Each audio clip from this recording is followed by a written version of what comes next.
On today's World Insight, the World Health Organization on top of coronavirus research and prevention. The lowdown from the WHO spokesperson. We think that it's difficult to predict where the outbreak can go. So really, we want to focus on working together and on solutions. And COVID-19 on lockdown. A health expert at the Davos Forum lays down the facts on viruses and ways to contain them. We need to have frameworks and technologies in place like we have for flu, where if we need to develop a new vaccine every single year, we can do it. And we cannot do that right now.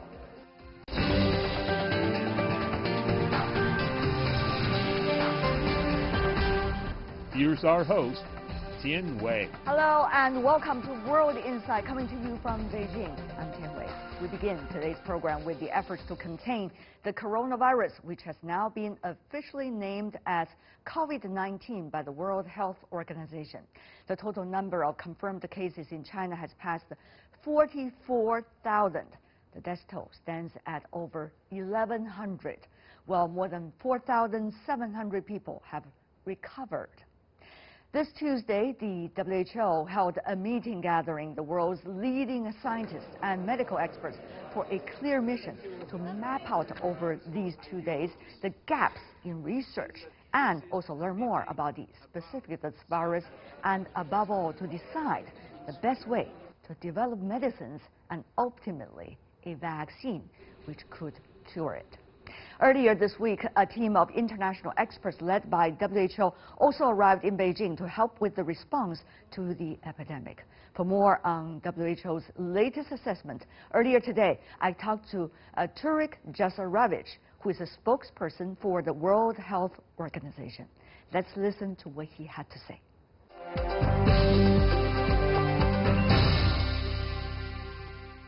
What about the WHO delegation of experts? They are already in China. We understand their mission is to interact with the Chinese side for communication and exchanges of information and analysis. What are the latest they are having right now on the ground? Your take? Well, advanced team has arrived in China. We are waiting for other members to join them. And as you said, they will work with the Chinese health authorities, with the Chinese scientists, trying to understand the situation, trying to learn from Chinese experts on the response that have been put in place. So this is something that we obviously will be reporting on as they start working with the Chinese counterparts. Of course, you are saying the advanced team has already arrived, but later will be joined by other members. So how big a team eventually it will be? How many countries will experts be coming from? What are likely to be the areas these experts are from? What are exactly their job descriptions on the ground besides exchanging, sir? Well, this is exactly what is being discussed. As Dr. Tedros has said, we are expecting a team of about 10 people representing different expertise that are normally being called upon in outbreaks of infectious diseases. And again, their terms of reference, if you wish, will be really worked on together with the Chinese counterparts once they start to work together. Mr. Jasarevich, I'm sure you are aware of the latest assessment also given by Dr. Zhong Nanshan, who is a very well-respected scholar from China. He's been talking about, he expects, that I quote here, there's likely to be a wrap-up of the outbreak by April. He said he hoped that would be the case. And there's likely also to be a peak of the outbreak in the middle and the end of this month. Your assessment, do you concur with that, or it's hard to say? Well, for us, we really think it's hard to predict how this outbreak can go. We have seen in the past with other diseases that epidemiological curve can go up and down. What is really important is to work all together to put in place measures so we do our best, so we don't see a rapid spread of a disease among populations in different countries. Can I clarify here, Mr. Jasarevich, on behalf of the WHO, you are not going to put your finger on a specific time or a specific date, either about so-called peak or about the so-called turning point or the wrap-up of the disease. Is that correct? That is absolutely correct. So we think that it's difficult to predict where the outbreak can go, and we have seen in the past that predictions may not turn out to be true. So really, we want to focus on working together and on solutions. Let's talk about the solutions, since you've been focusing very much on that topic. And right now, there's forum going on about the global effort to tackle with the outbreak. Quote, if I could use, identify the source of the virus and also share biological samples and genetic sequences. That is the goal, as WHO earlier indicated for this forum. Now, so far, any outcome, any achievements, specific results particularly, Mr. Jasarevich, anything to brief us? Well, we will have a press conference tonight after the end of the meeting where we will hear from WHO and from the co-chair who are running this meeting. I think what is really important is to stress that there is a really large number of questions that are being discussed, and what we expect is to have a clear roadmap on what needs to be done. And it's not only about genetic sequencing or sharing the material, it's really about trying to see what studies need to be done. So we understand really the transmissibility of the virus, we understand its severity. Then also another part is to work on treatments and work on vaccines, what kind of trials should be put in place. Also to look into what is the source of the virus. So basically we look into a really variety of questions from technical and scientific point of view, and what we want to have is to say, okay, these are the areas we need to focus on as a global scientific community, and this is the roadmap. If you look at coronavirus, over the past 20 years or so, there was SARS, there was MERS, and now there is the COVID-19, as you said. Isn't it a bit slow, if I could use a word to describe the process now? After all, we've been having crisis as a result of coronavirus over the past 20 years. You might argue they're different, but still, people wonder, haven't we learned much? Well, coronaviruses, we know, circulate in animal world, and there are a number of these viruses that have been identified, but a majority of them have not really got to the human population. And I'll just remind you, for example, that we know for MERS that is being residing in camel population. So we have to understand where in animal world the virus is, and that's important because in that way we can reduce the possible exposure. The work we want to do is to accelerate the research. We have relearned, for example, from Ebola in 2014 that if we get our efforts together, we can accelerate the work on treatments and on vaccines. For example, we are now using vaccines and treatments in Ebola outbreak in DR Congo that have been developed in a very short period of time. So we want to use the same approach here, so to accelerate what normally takes a long time to produce a vaccine, to get the compounds, to the clinical trials, to do mass production. And the idea is really to get and make things faster than what usually would be. As far as I know, sir, that will be at least 18 months, right? According to the latest information coming out of the WHO vaccines. Well, we will have to see really how, because it depends also how fast we can develop the compound that it's used in the vaccines, how well the clinical trials are gone. We have to really look into all different parameters, and then to add different time periods that are needed for different phases, and then before giving any timeline. Again, that's a part of the solution. That's vaccines and treatments. What really we have to all understand that bigger part of solution is how we all behave and how we equip our health systems. If we all adopt responsible behavior, and if we equip our health systems around the world with the necessary technology, with necessary equipment and supplies, if we train health workforce, we will be able to reduce the number of cases. And one thing we know, and this is something that is part of international health regulations, we want countries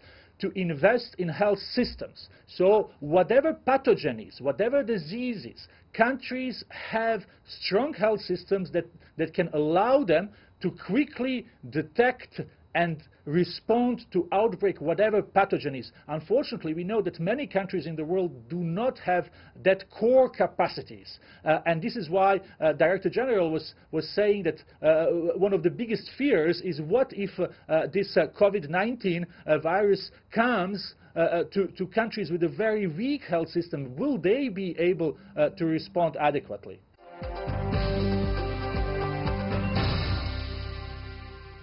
We understand, in particular, the epicenter of the outbreak of Wuhan, very being stretched, the resources and also medical workers, extreme stress and pressure. What are some of the important principles, sir, the WHO would hold closely in terms of how to handle a situation like this, and protection and respect for the medical workers as well? Well, we have repeated on several occasions that we really appreciate the work that has been done by health workers in Wuhan. Not only health workers, but the whole population of Wuhan is in a very difficult situation, and they bear really the burden of this outbreak the most.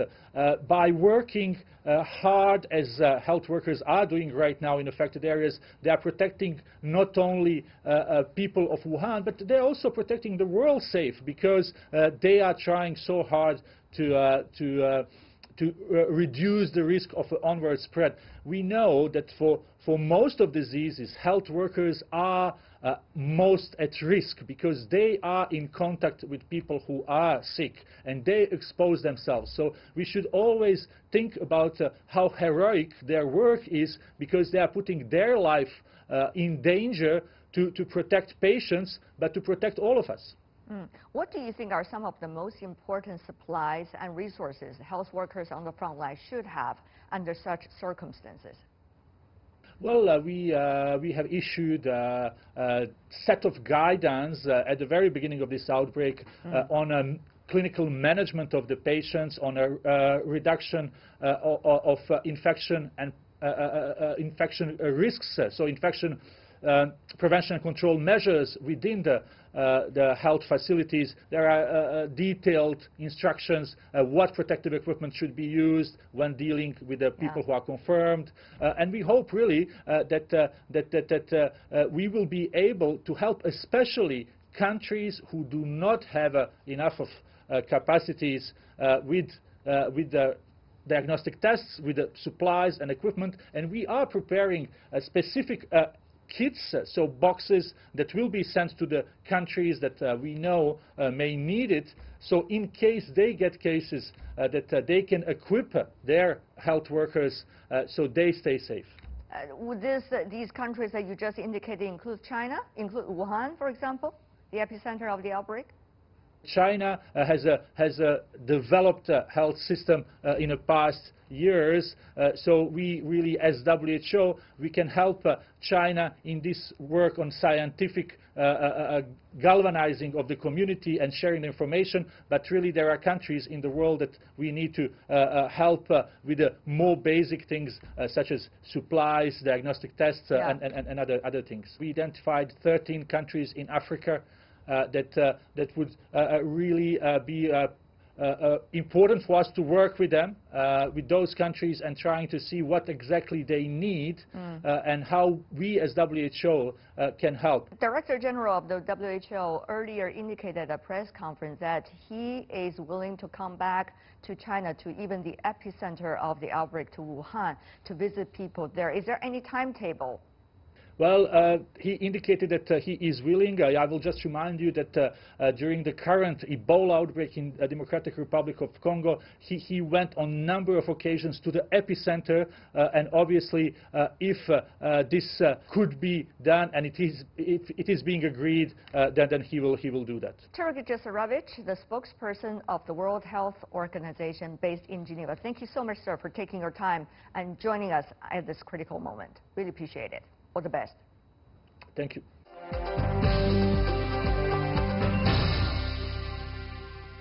Right now, health officials, scientists, and medical scholars are moving swiftly to set the record straight in the face of speculation and misinformation as a result of the coronavirus outbreak. Chinese respiratory expert Zhong Nanshan has shared his insights with the Reuters news agency. He personally predicted, as we mentioned earlier in the questions with WHO, epidemic will reach its peak in mid to late February and may be over by April. That, once again, is his personal opinion. 17 years ago, Zhong led the battle against the SARS, and the 84-year-old doctor is leading his team now in the current fight again. When will the outbreak likely peak? This is the big question in efforts to contain the viral pneumonia epidemic. Peak time may be reached, and at the maybe in the middle or late this month, February. So, and then keep a little bit plateau or something like that, and then going down. Besides hope, Zhong Nanshan expresses deep concern over human-to-human transmission. I didn't express the most striking is contagious. As I didn't imagine it's so fast in such a short time. So actually, the majority of the patients experience human-to-human transmission. The next time, we don't know what kind of coronavirus will be happening, will be appear. So all the countries, the scientists, CDC should be very aware about once a new kind of coronavirus infection, should be very careful, very cautious to deal with this infection. As for the lockdown in Wuhan, Chong stressed the need for isolation. If it is delayed for a couple of days, and that will cause much more spreading all over China as well as the world. Zhong Nanshan also stressed China needs to improve its disease control mechanisms and even helped set up a global early warning system for contagious diseases.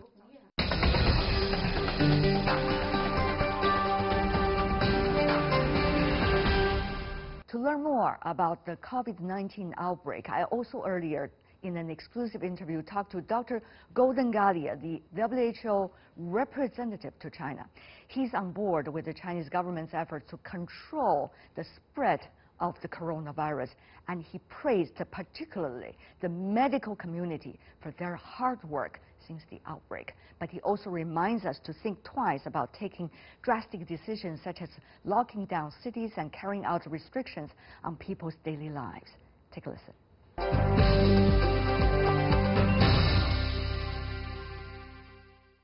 Tell me more about this timeline, how WHO was informed, and how you've been checking on the information and the latest prevent and control situation. The Wuhan government issued a notice, a public notice of the recognition of a outbreak of a cluster of atypical pneumonia at the end of last year, specifically on the 31st of December.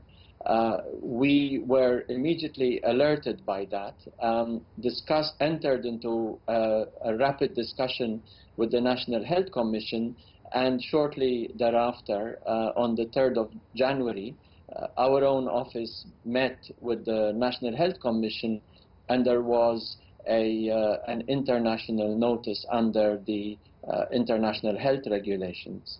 Since then, the progress has been on a number of lines. We have had regular meetings with the National Health Commission.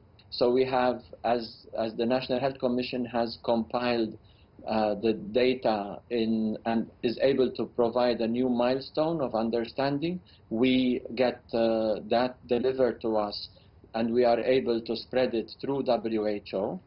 Equally importantly is the laboratory side, where within days of the initial recognition of the cluster, the virus was identified, and by early January, there was the release of the genome sequence that identifies uniquely the virus and allows scientists around the world to start developing test kits. I see. Later, China has also released the probes and primers that are used by the technical specifications that allows other countries to be even faster in the development of the reagents they need in their laboratories.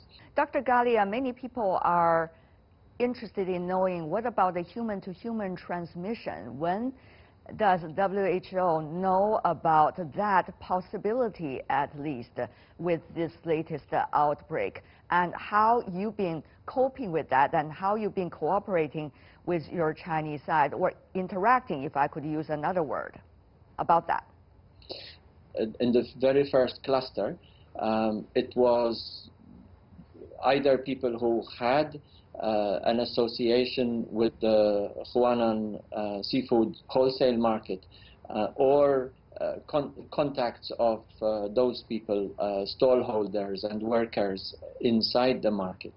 There were already a number of cases that were not associated with the market, and so the suspicion that some human-to-human transmission had taken place was happening very early.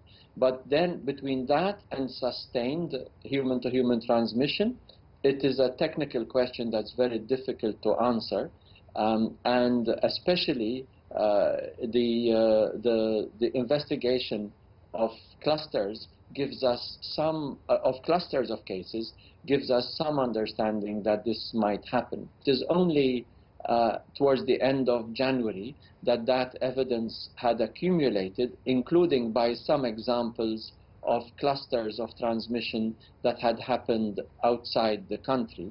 And that was one of the core elements that precipitated WHO to declare an emergency, a public health emergency of international concern. I see. Dr. Galea, when you say about the measures taken by Wuhan, because you were there in January, tell me about exactly Wuhan has been doing it, and how should we see the pros and the cons of the measures being taken so far? My visit and my team's visit to Wuhan happened just before the controls about travel in and out of Wuhan happened. So even when we were there, we even saw how the airport was operating, its exit screening, and the operations of the airport and the train station. Lasting impression of Wuhan is of the dedication of the workers there. We visited Zhongnan Hospital, and in the 2 weeks before we visited, they had processed 2,000 people to identify out of them 13 confirmed cases. We must admire the dedication of the workers and respect the sacrifice of Wuhan and other cities that have gone into this sort of social distancing. We understand, as from the evidence point of view, that social distancing, reducing as much as possible the numbers of contacts between people, is an extremely promising way of controlling and breaking the transmission. It remains to be seen how effective that has. It is safe to say that this will, to a high degree of probability, have reduced the peak of the epidemic. It will mean that eventually the numbers that could have happened without such measures would have been far higher. Whenever you do a dramatic public health intervention such as this, one always has to balance the personal freedoms versus the public health imperative. When you do surveillance, you have to look into people's data to understand who they are and what type of disease. Normally, this is data that people hold confidential, but it must be shared between the workers in order to be able to analyze the patterns. People's freedom of movement, people's ability to function and work in society are curtailed. And so against that and the economic impacts that will result, one then balances the public health greater good. One of the things that we can see is that the actions taken in Wuhan and in China as a whole have been recognized by WHO as having contributed to the protection of global health. We are seeing cases outside China, but it is safe to say that without the measures that have been taken, both locally as well as nationally, we would have seen a much larger spread.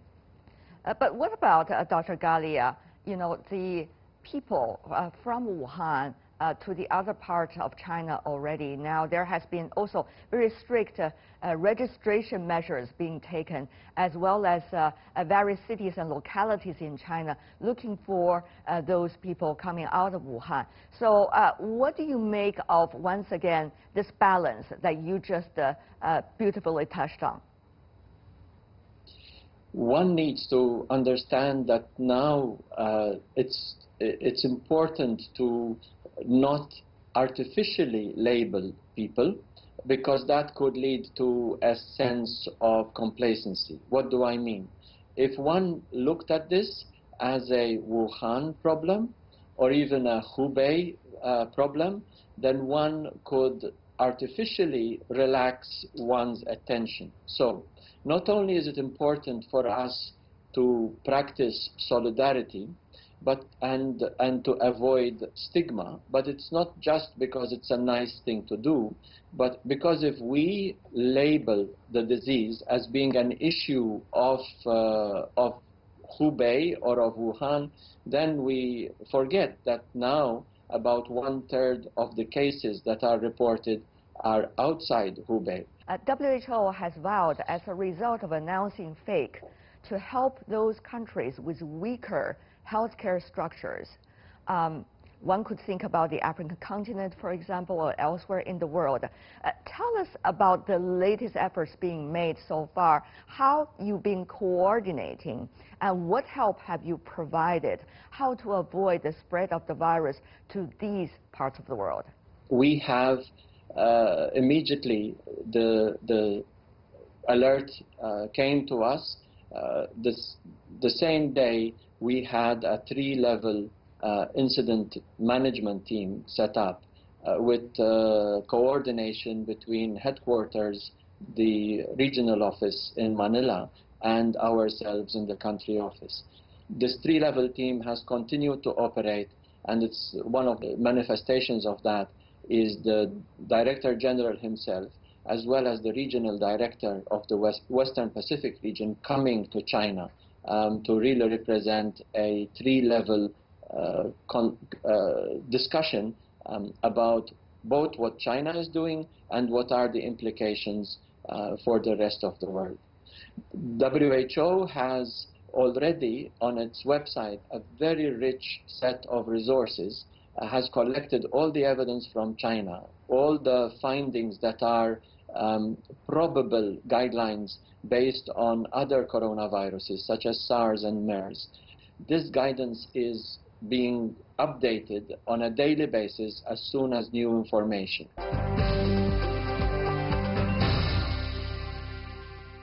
Still to come on our program today, World Insight. Virus on lockdown, a health expert on the vaccine to curb the coronavirus. My sideline interview at the World Economic Forum.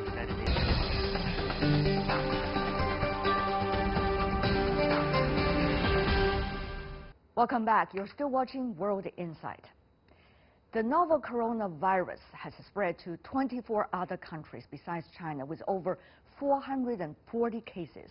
As the outbreak is causing concerns around the world, earlier I talked to Richard Hatchett, who is the CEO of Coalition for Epidemic Preparedness and Innovation, otherwise known as CEPI.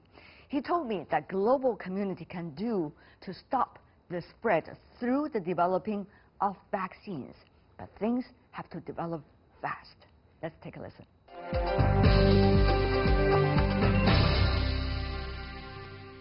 The genetic data of this virus is already being publicized. Yes. at the time when this has become a public health concern from China. And internationally, it is known. So with what speed do you think, given the previous experiences, researchers around the world will be able to dig into this virus and use their experiences earlier and be able to do something about that? Well, the scientists have already started. I mean, yes. and let me first say, you know, it is to China's credit for their transparency about what's going on. It is to China's credit that they have released those sequences, because that enables the entire global scientific community to begin to work on this threat. Right. There have been analyses done of the genetic sequences. We know that this is a virus that is related to SARS, and there are discussions ongoing. You're probably aware, 15 years ago there were efforts to develop SARS vaccines. Yes. There are discussions going on about how can we look at some of the SARS vaccine candidates that were developed to see if they might possibly protect against this virus. A lot of people are skeptical that they will protect. They don't think they will, but we need to evaluate that. And that's already, those discussions are already underway. And we're working very closely with WHO. CEPI is an organization that was set up to develop vaccines, and we're working closely with WHO and partners, you know, and we'll be making some announcements shortly, not yet, but we'll be making some announcements shortly about some of our own vaccine development activities. We're aware of a number of companies that, you know, at their own risk have begun to undertake vaccine development, which is critically important. But why so slow? I mean, this is the general impression people have. Of course, for health workers, people like you need to be 100% certain almost before you apply it to the market. But on the other hand, the virus changes so fast. So is the vaccine still significant at all? People would ask. Well, even for the general flu also. So the flu is a great example. It's the one example where we develop a new vaccine every single year. Yeah. And we have developed the capability to develop a new vaccine every single year because we get a new flu virus every single year. That's true. And the regulatory agencies, and this is really a critical point, the regulatory agencies, because that's the problem, they've adapted their processes to allow the development of a new vaccine every single year. I mentioned that long list of diseases. That's right. We're seeing new emerging diseases almost every year, every other year, every 3 years. I mean, there's not a long interval between these new diseases. And only bigger or smaller outbreaks, yeah, right? Bigger or smaller outbreaks, more or less severe diseases. The world and the regulatory agencies need to recognize that this is the new normal. And it's a function of the world we live in, and there's lots of reasons we can go into as to why that's the case. But if that's the new normal, we need to have frameworks and technologies in place like we have for flu, where if we need to develop a new vaccine every single year, we can do it. And we cannot do that right now. And that's a real problem. And that a systematic approach, as you say, yes, right? Exactly. Where are we lacking in that systematic approach? Well, I think historically, vaccine development has taken a long time. It's very expensive. It's very risky. And so companies have only wanted to undertake vaccine development for big problems. Right. You know, for measles, for mumps, for rubella. That makes business sense, right? It makes good business sense. If you leave it to the private sector, things are going to be done that make good business sense. For emerging diseases where you've got a brand new disease every year, there's not going to be a market that's going to drive the development of technologies that have the attributes that we need, which are speed of developing a new candidate vaccine, speed of scaling the manufacturing, speed in terms of producing immunity very rapidly after you give the vaccine. The market doesn't value those attributes for day-to-day vaccines for routine diseases. So what we need, and it's actually one of the reasons that my organization was created, is a way to couple public sector investment with private sector innovation. Yeah, PPP in a way. A public-private partnership, exactly, to foster the development of the technologies that have the attributes that we need. But no, Dr. Hatchett, I certainly understand what you're talking about. Particularly right now, everybody would understand the importance of what you're talking about. But not particularly really, right now. Particularly right now, but not in the ordinary days. In Yeah. ordinary days, people's priorities seem to change all the time.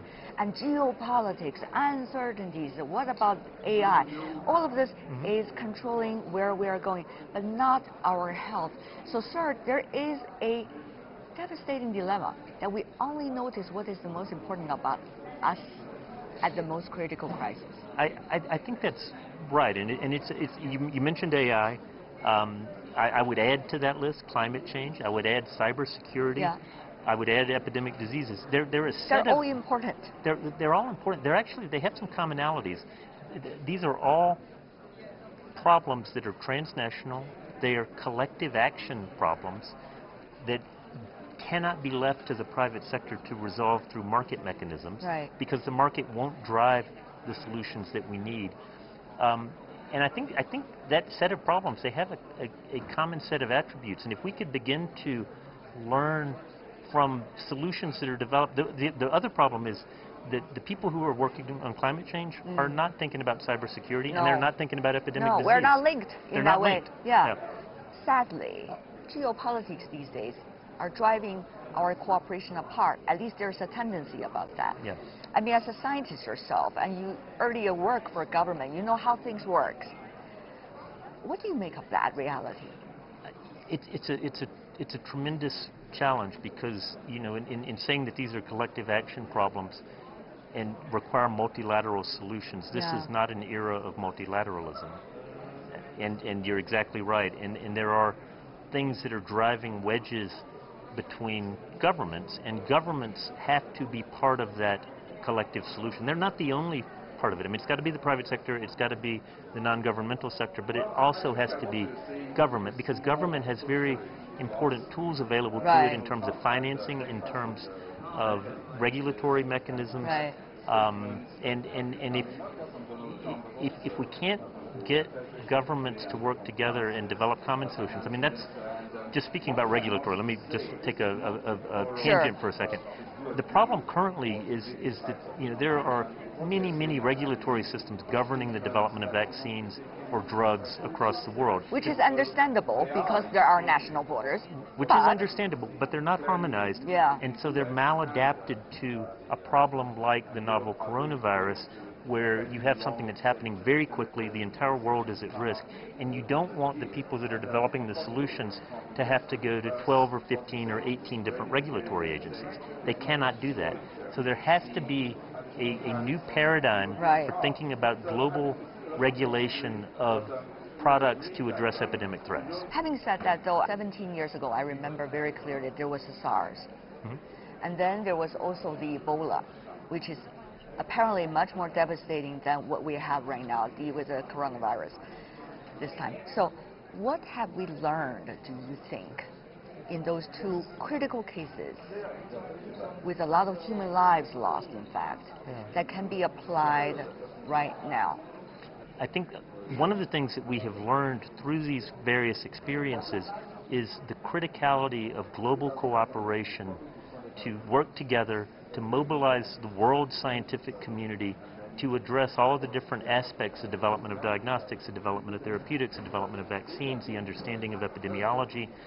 That's critical. Yeah. And the WHO is leading that effort and leading the coordination effort. And I really want to say they're doing a great job. They have to react and make decisions very quickly. I think, you know, in addition to the global cooperation, the transparency between countries is critically important. And even within countries. And even within countries, sharing between health authorities within countries. That's right. When SARS happened, that was not really a well-established norm. And the information sharing took longer. Yes. And there was a longer delay between the first cases and the global recognition of an outbreak. In this case, it's remarkable. You know, the outbreak started in December. The global community was notified at the end of December, and there has been good sharing of information over the last several weeks. Yeah. So I think, and the genetic data already known. And the genetic data is already known, and vaccine development's already started. The virus has already been isolated. The sequences have been shared. Before you go, one final question for you, sir. Sure. Cross-border. We have also noticed there are cases in Japan, South Korea, Thailand, even in the United States, where you originally are from. So what about for the national CDCs in these countries? How do they control their borders? Yeah. And how to educate their own public? Sir, any suggestion? Well, the national CDCs actually are pretty good about communicating with each other. You know, the public health community is pretty good at thinking about what the collective good is. In terms of managing borders, we thought about this a lot when we were worried about pandemic influenza. Yes. Pandemic influenza is a disease that can be transmitted between people who don't even know that they're sick. And it's thought that people can even have what's, you know, asymptomatic transmission. So a person can come across a border, and even if you've got the world's best fever screening, people are still going to come across the border.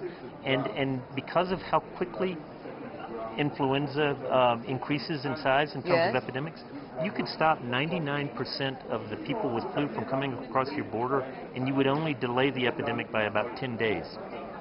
So the concern with this novel coronavirus is if there are people that are getting sick, but just very mildly sick, they won't be picked up by that screening.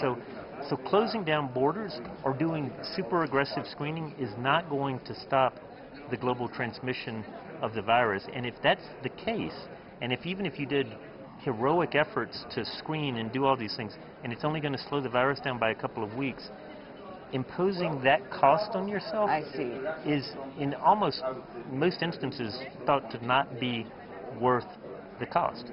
Thank you so much, Dr. Hatchett, for your advice. Be healthy, and really appreciate your expertise. Wait, thank you so much for having me on the show.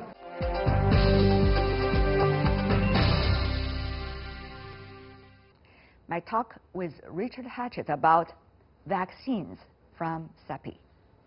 That's all we have for today. If you'd like to see more of our program, find us on YouTube, World Inside CGTN. Also, you can check out our Twitter and Facebook accounts. I'm Tian Wei. On behalf of everyone of World Inside, thanks for watching. See you tomorrow. Bye for now.